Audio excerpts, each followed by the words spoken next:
Greg Norman is the Great White Shark. He's an excellent golfer, and he's a better businessman. I think he's a better businessman than he is a golfer. Thank you for joining us, Greg. Are you a better businessman than you are a golfer?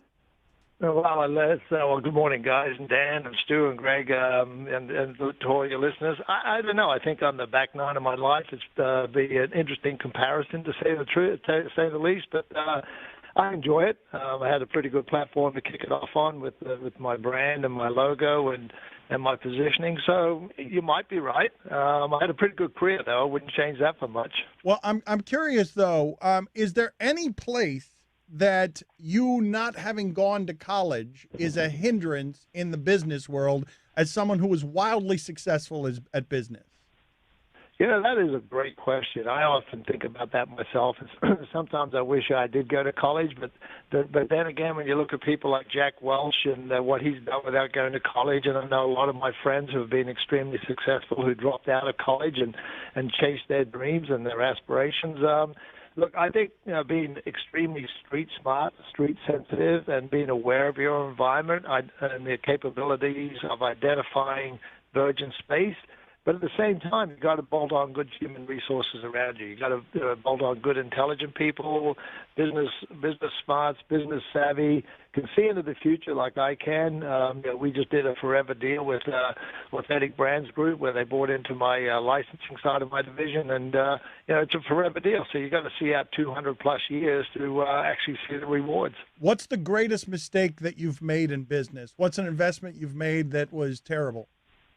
Well, I did make a poor investment in a hard good manufacturer back in the mid-'90s, early '90s. I thought the space, it was a very good recognizable brand. It was called McGregor. And I thought, the success that I had with Cobra, which was an extremely successful investment venture that I partaked in, and I thought I could replicate it with McGregor, but unfortunately that didn't play out that way. And I quietly burnt through a bit of cash and came out the other side learning a lot of interesting lessons and mistakes, and vowed never to make them again. What's the best investment you've ever made, Greg?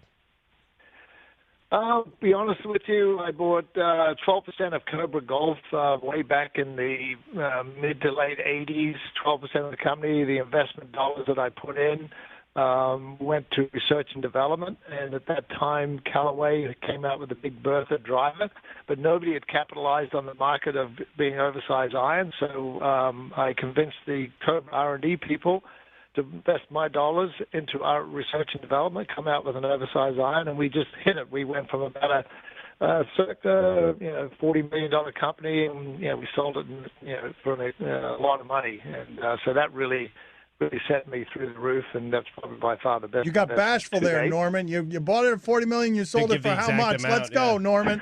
Let's go. You got bashful there. What did you sell it for? It was north of 400. All right, that's Wow. You made your Man. Yeah, that's a good investment.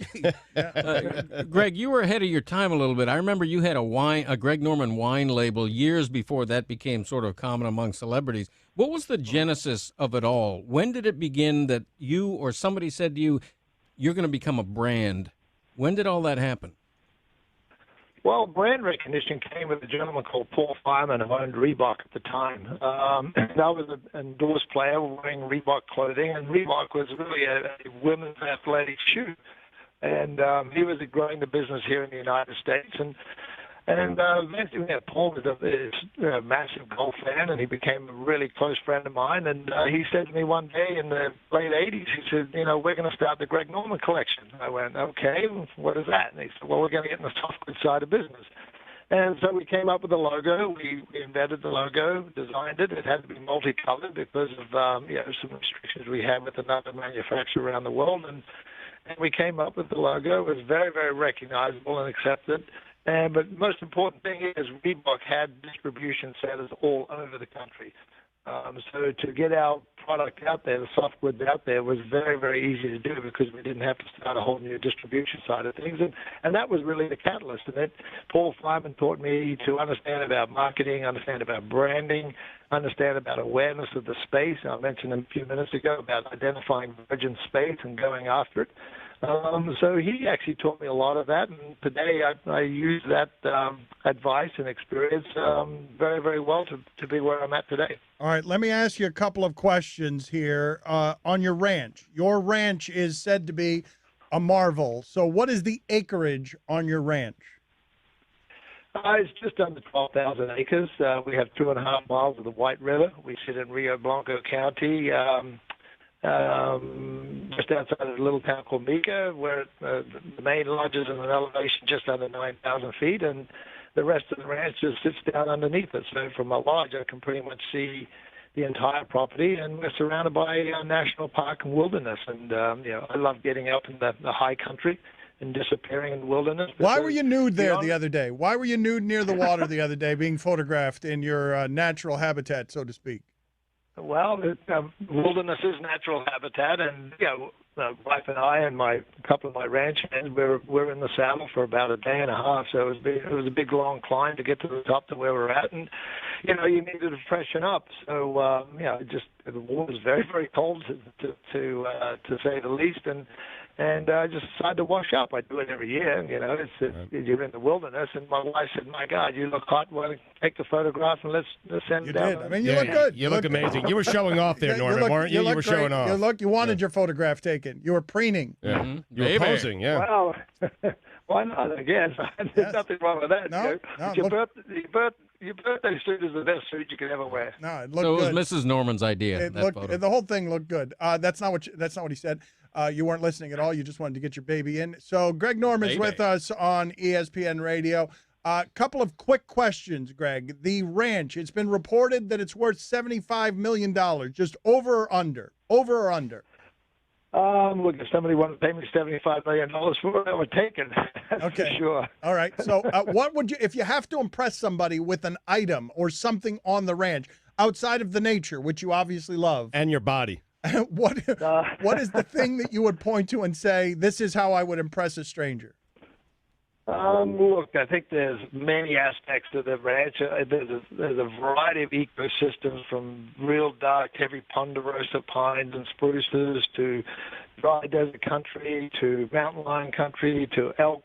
We have elk habitat that I've laid out, probably 2,500 acres of the ranch that don't allow anybody to go in there to do anything. It's just all the wild animals go in there. We have copious amounts of bear and mountain lion and elk, and when I do take people out there in the hunting season, like for example starting in September, I take them in there just to let them hear the animals, see the animals, and I do very little hunting on the property now.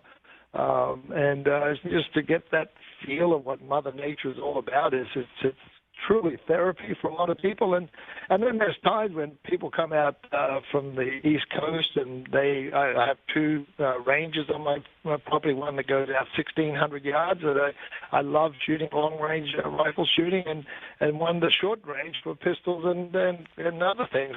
What is the most dangerous situation that Greg Norman has found himself in because he's something of a thrill junkie? Boy, that's a great question again. I would say scuba diving one time. I was in the Bahamas, and I was actually trying to find the end of a cave system that Jacques Cousteau was trying to look for. And I was in there with a couple of individuals, and we actually did a really deep penetration into this cave down around 195 feet, 197 feet. And it was very tight and very claustrophobic and extremely dark, of course. The light just disappears. And one of the individuals kind of got into a little bit of a panic mode, and so we had to settle the situation down and get out of there, as safely as we possibly could. So, in a situation like that, you expect the unexpected, I suppose. You weren't panicked, Norman? Norman, you weren't panicked? He's a shark. Look, I think, I don't know whether you get panicked, but I think there are certain mechanisms to kick in that you either calm yourself down and assess the situation very, very quickly, or you may not get out of there, one or the other. So if you panic, it's the worst thing you can do. Greg Norman's a boss. He's a boss. He sure is. He's a gangster. This guy looks great naked by a river near his ranch. He is not afraid of drowning. This guy. Yeah. How did he ever lose in golf? I have no idea. He's more interesting than everyone else. Renaissance man. Greg, thank you for being on with us. We appreciate the time, sir. Yeah, guys, thank you. I loved it. You guys got a great show. Keep up the wonderful work.